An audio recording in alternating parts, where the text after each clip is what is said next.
Certainly. An ism is basically a thing done, or the state of something. So, you have to look at the basis of anything. Where is something coming from? Where does it originate from?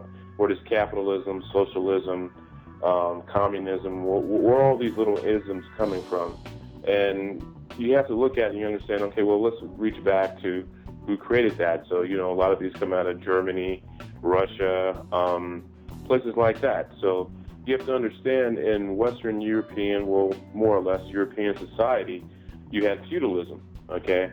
And, feudalism basically was a system that was set up like, Dub was saying. You have hierarchy. You have the landlord or, the real estate owner, if you will, which real is a French word meaning king, and estate meaning the land. So the king's land, owner, and then everything trickled down from there. So, they had Reaganomics way back, to the Roman ages. That's nothing new. And, a lot of these other isms are based off of that in some small part or another, be it socialism and or communism, whatever the case may be. Socialism just being, the state of being a follower.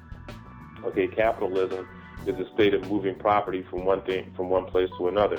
Capital or cattle, if you will, is where that term comes from.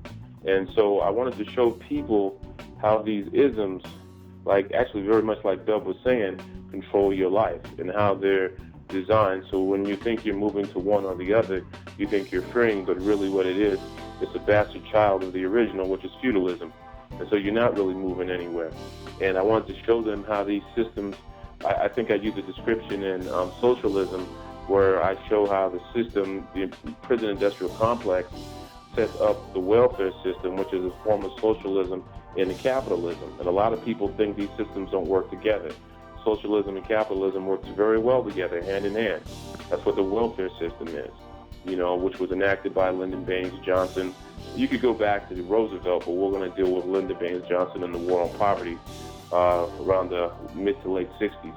And they set up these systems basically to get the people to become dependent, which is what socialism does if it's practiced in a feudalistic manner, okay? And, so today we have people who are basically, going from a system of, welfare, projects, ghettos, removing the father out of the household. The children aren't raised up properly. They end up not understanding the financial system or capitalism, if you will, not understanding how property is moved from one place to the other, be it personal property or real estate property, however it is, described. And then they end up going into prison, which is in turn returns the state investment on the welfare that they put out in the beginning, the 20 years. So you look at it like a 20-year investment plan. Okay, you have to look at everything in those terms. You have to realize that everything in European-based economics is always a ROI, a return on investment. And you have to understand why that is. If you grow up in an environment where you don't have a lot of, you don't have an agrarian economy, which is an economy based on farming, basically, or herding. You have an economy that's based on war and trade. So you have to be able to manage that. So you create isms to be able to manage that. And really what we call finance or economics today is, the control of work power or sweat equity, as they say in business. And that's what a lot of us don't understand. We see finance as money, and that's not what finance is. It's the control of systems. It's control of where you take your energy and how I benefit from it, or the person on top, if you will. And that's what I wanted to illustrate in the first chapters of Gross Domestic Happiness, because you have to have that understanding, that base. I can sit here and show you all different sorts of systems to become financially free or to make money, but if you don't understand the basics of the system for which you live in, you're still going to be enslaved. And that's really what I wanted to show with the isms.